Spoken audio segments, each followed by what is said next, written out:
Okay. Yeah, as you can see, towards I've been kind of going over and over again with a lot of these takes, so I'm kind of sick of myself at this point in the process of making videos. I'm still learning, bear with me.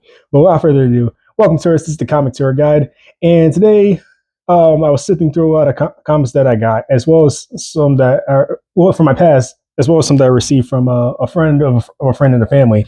And one of the biggest collections that I got was the first volume, Marvel Essentials Avengers. Now, this book in particular covers about the first 24 issues of their adventures.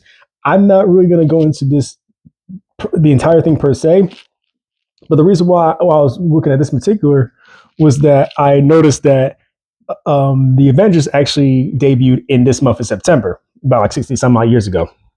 Now, during the time of this, that made this so huge, not just because this was their debut year and month, was because they came around a time where superheroes were being revitalized during the Silver Age, and also they took inspiration, the concept of a team idea, from the Justice League of America from the DC Comics. Now, the showrunner or the editor at the time, Martin Goodman, took this idea to Stan Lee, who was making a lot of these characters at the time: Iron Man, Giant Man / Ant Man, Wasp, Thor, Hulk. And since they were probably at the time that this was debuting, they figured why not put these folks together. Another thing that differentiated the Avengers from the Justice League was that they were a lot more flawed, or you'll find that a lot of the characters at the time were more flawed and relatable than the ones that were coming from DC. That said, I'm gonna give you a little synopsis of what happened in the first adventure that brought them together. Now, contrary to disbelief, despite the cover, Captain America wouldn't be coming in until at least the fourth issue. So swap out Captain America with the Hulk, and this is pretty much your OG founding members. So it started with Loki plotting his revenge against Thor because he was still mulling over a previous defeat that he had over him. So he was thinking, if I can find a big enough threat to take out my brother, then problem solved. So the first thing that he came to see was the Hulk, who was jumping throughout the country. His plan was that he was jumping over an oncoming railroad and just tricked the Hulk into thinking that there was dynamite on the tracks. So where Hulk thinks he was going to help try and save the people who were on the train, the people in the masses are going to think, oh, Hulk's going on another rampage, run for your life. And then the people hate him again or are scared of him. It works. The Hulk is pretty much the biggest threat going on around.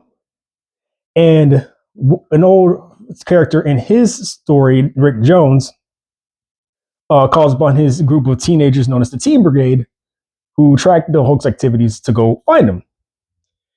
Now, Loki spectates over their communicating over any heroes that see the Hulk around, and then he manipulates the communications there as well. And everyone from like Spider-Man, the X-Men, the Fantastic Four hear about this, but they're not able to really do anything because either they're off world or they're dealing with their own issues. But who does get the transmission? Iron Man, Tony Stark. You get Hank Pym, the first Ant-Man, and then his partner Janet Van Dyne the Wasp. You get Thor also, but it was more than what Loki was intending. So by the time that they all get the transmission, they all meet in a similar spot or meet where the Team Brigade is, right?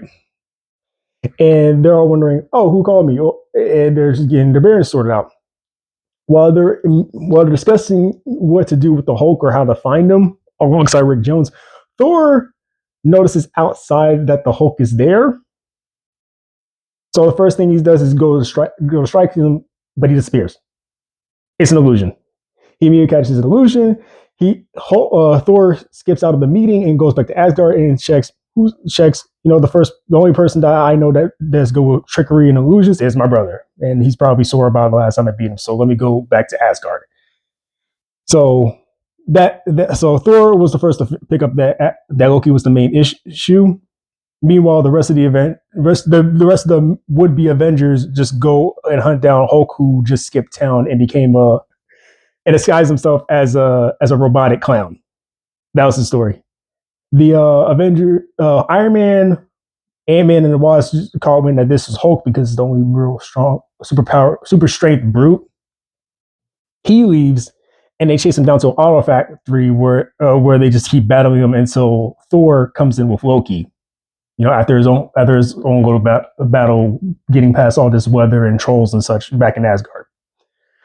Um, After that, Thor for some reason takes him out of his Asgardian prison, drags him to Earth, presents him to the Avengers, saying, "Hey, this is my brother. He was the one who was pulling our capes and chains this whole time."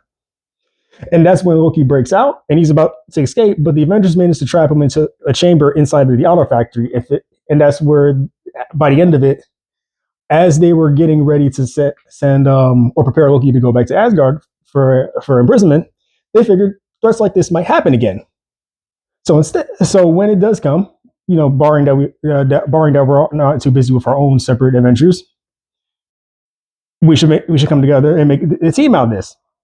In fact, Jaina Van Dyne, not only the first female member of the Avengers, actually pitched the name, mostly because her boyfriend Hank Pym kind of just cut her off before she had any ideas. She's like, we could have some superhero team called the Avengers, or is it? No, we'll just stick with the Avengers. It stuck, and yeah, that was the first. That was pretty much long story short of the first Avengers spat, or like issue number 1. Because it's not like how not yet how most modern stories are, where it's like arcs, like 6-issue arcs, and then it goes to the next chapter and such. There were a couple like episodic issues that were just one-offs, unless another writer that was interested just put it back on. So that's it. We'll be making more shorts about the individual Avengers, at least the first 4 to 5. That's coming out of this volume. I'm gonna try and look for more of these in bulk, so I can just get my info of the stories. Like, comment, subscribe, and thank you guys for stopping by for another ride with your comic tour guide. See you then.